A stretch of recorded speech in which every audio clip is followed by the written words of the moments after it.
Hey, what's going on, y'all? Hope everyone's having a fabulous day. If you haven't gotten a chance to subscribe to this channel, please do so.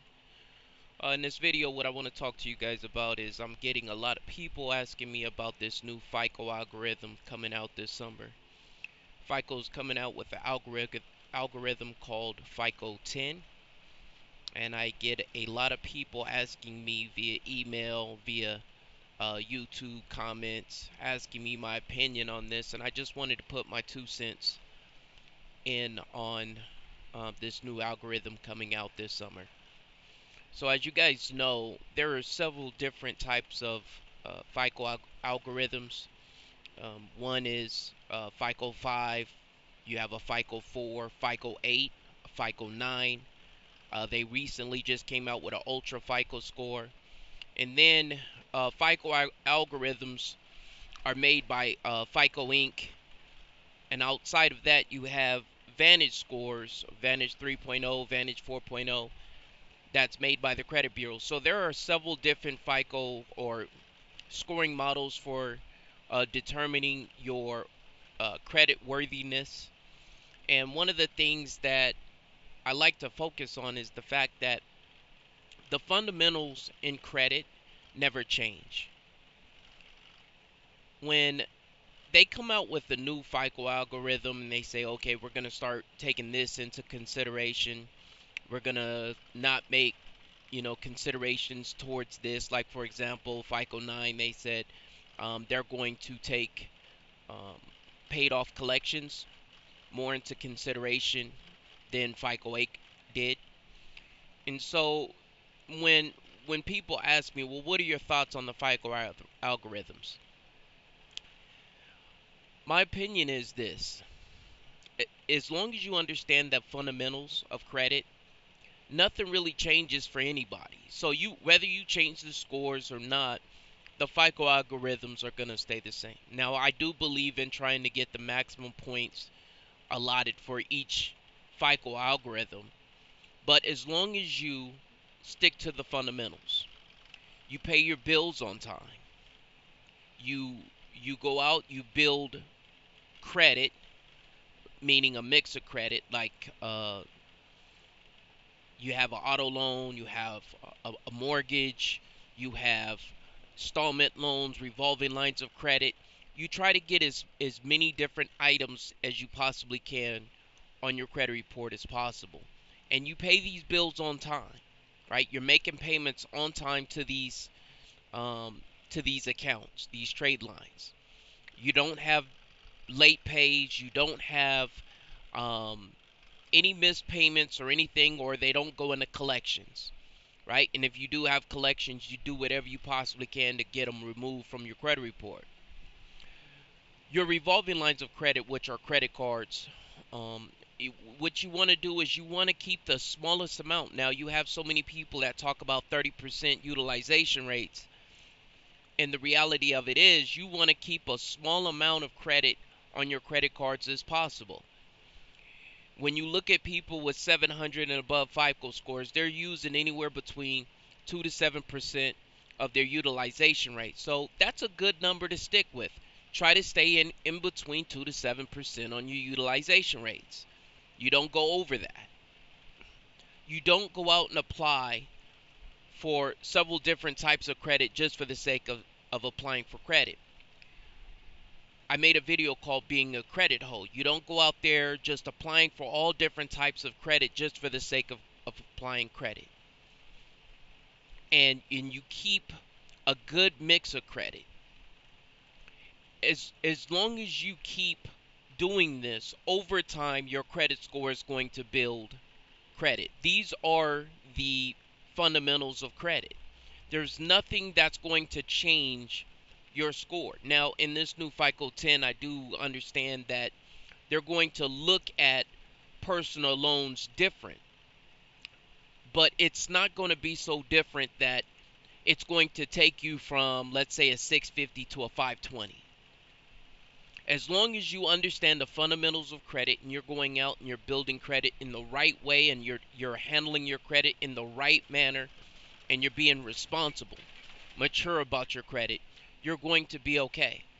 Don't focus on which scores are going to give you the best odds. Focus on the system. I'm reading a book right now. It's called Atomic Habits by James Clear, and he talks about not the goal. Like a lot of times people have a goal of getting to 700. What you want to focus on is the system in which you implement into your life that's going to show a 700 FICO score. For example, as long as you stick to the basics, you go out, you get your credit, and you start doing all these things that I'm talking about. You're paying your bills on time.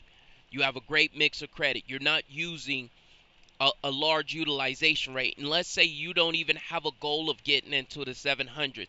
Eventually, just by having a great system of dealing with your bills and dealing with your personal finances, you are eventually going to have a 700 FICO score, whether you know it or not. There are several, I would say probably over 50% of the people that have 700 FICO scores really don't understand how they have these scores. They just know they have a good system in place that begets them that great FICO score. So I don't like to focus on uh, whether you want to apply for the Vantage 3.0, you want to stick to the FICO 8 or FICO 9. I don't really focus on those types of things, because you can even go to one institution, like let's say you're trying to get a credit card and you go to Bank of America and you ask them for your credit score once you apply. That credit score can be completely different if you go apply for a same credit card at Capital One. So even within the same institutions applying for the same type of thing, meaning you're going to a bank applying for a credit card, even within those guidelines, the credit scores can still differ greatly. So as long as you understand this, when they come out with FICO 11, 2 years from now, or FICO 12, 5 years from now, you're not going to really focus on the intricacies of that FICO algorithm, because as long as I stick to the fundamentals, I'm going to be okay. One of the things that I do worry about is if they start counting secured credit cards negatively in the FICO algorithms. That is one thing that I always like to keep my eye on, because eventually what they're trying to do is they're trying to say FICO scores are at an all-time high. How can we go about regulating this and getting the scores back to a normal average rate? And if you understand that FICO, like these financial institutions and the FICO algorithms and all the scoring models that are out there are in cahoots with one another, you're going to understand that the lower your credit score, the more money they're going to make off of you. They're going to do whatever they possibly can to get you into a lower category than what you deserve.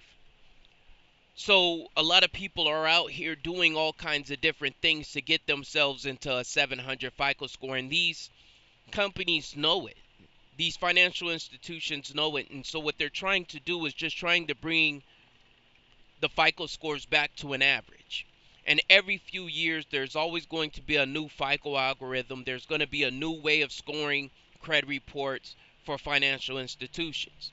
Now, just because they come up with a new FICO or new scoring model does not necessarily mean a financial institution has to implement that scoring model. For example, they came up with the Ultra FICO score. They came up with FICO 9, but most financial institutions are still running FICO 8. So it's not necessarily anything to be concerned about as long as you understand the fundamentals of credit. And that's what I like to focus on most, right? And I apologize, there's this fly that's just killing me, just flying all over the place right now. And so what are the fundamentals? Like, what is it? How do you start? What do you focus on? If you're just now starting out building credit, one of the things that I like to do is I like to talk about secure credit cards because of two reasons. One, it's going to get you in the game of building credit.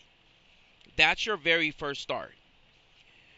Two is it teaches you how to use revolving lines of credit. Most of us, we were never taught on how to build credit. We were never taught anything about real personal finance. We went through classes in high school and college about economics, learning about GDP and all CPI and all these other different things, but we never learned how is it that I need to manage my personal finances.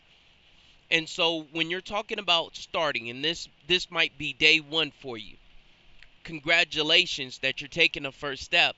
But the very first step of you getting ahead and getting your credit in the right place is getting yourself a secure credit card. If you're in a very low credit score, like if you're in a 580 or below, you're gonna start off with a secure credit card.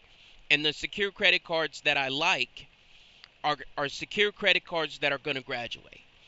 And one credit card that I really like people to start with is the State Department Federal Credit Union. Once you get this card is going to graduate somewhere between, I would say, 10 to 13 months. Usually it's right around 12 months. But this credit card is going to graduate. And what I mean by graduate is at the 12-month mark, they're going to send you your money back, and your secure credit card is going to become an unsecured credit card. And so when you do this, no, you're not going to get, I had someone ask me when they send you your money back and your credit card goes from secured to unsecured, is the credit score going to go up just for that? No, not if you didn't get a limit increase or anything like that. But it does, a lot of companies will say, put on your credit report, notes in your credit report that this card is a secure credit card. This is a unsecured credit card. What you're trying to do is you're trying to get all your trade lines into an unsecured manner.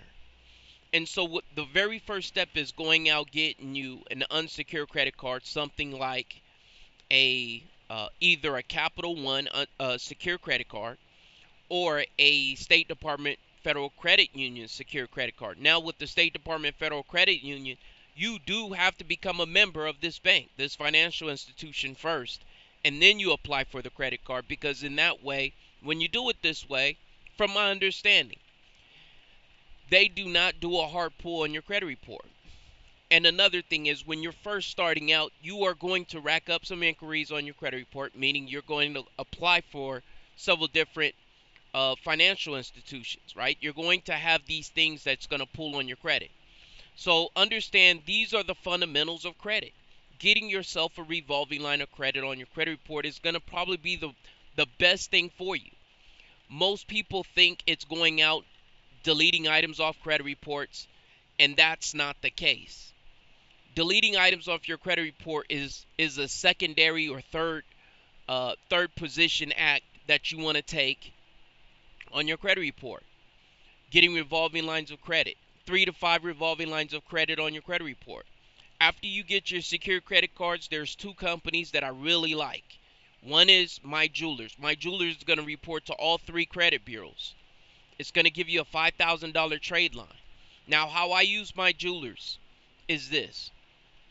Even if you have, like, let's say you're floating around a 650 FICO score, if you're looking for a way to lower your utilization rate, let's say you have a credit card that's utilization rate is over 50%, and it's a $5,000 credit card, and you got $3,000 balance on there. You got a $3,000 balance, and you're trying to lower your utilization rate, but you're not able to chunk away at that credit card.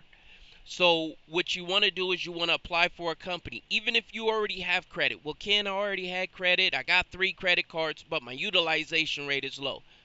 You can still use accounts like MyJewelers that are going to give you a $5,000 trade line to lower your utilization rate. So these accounts, these MyJewelers, New Coast Direct is another one that I really like to use. New Coast Direct only reports to Equifax and TransUnion. It does not report to Experian. And once you get these trade lines on your account, now you got 3 to 5 trade lines on your credit report that are revolving lines of credit. Now you want to go out and you want to get yourself an installment loan. There's 2 ways you can do it. You can either go to the bank and do an installment loan with your credit union, your local credit union, or what you can do is you can go out here and you can go to a company like Self and apply with a company like Self. That way you can make sure that you're establishing credit. Now, I want you to understand something.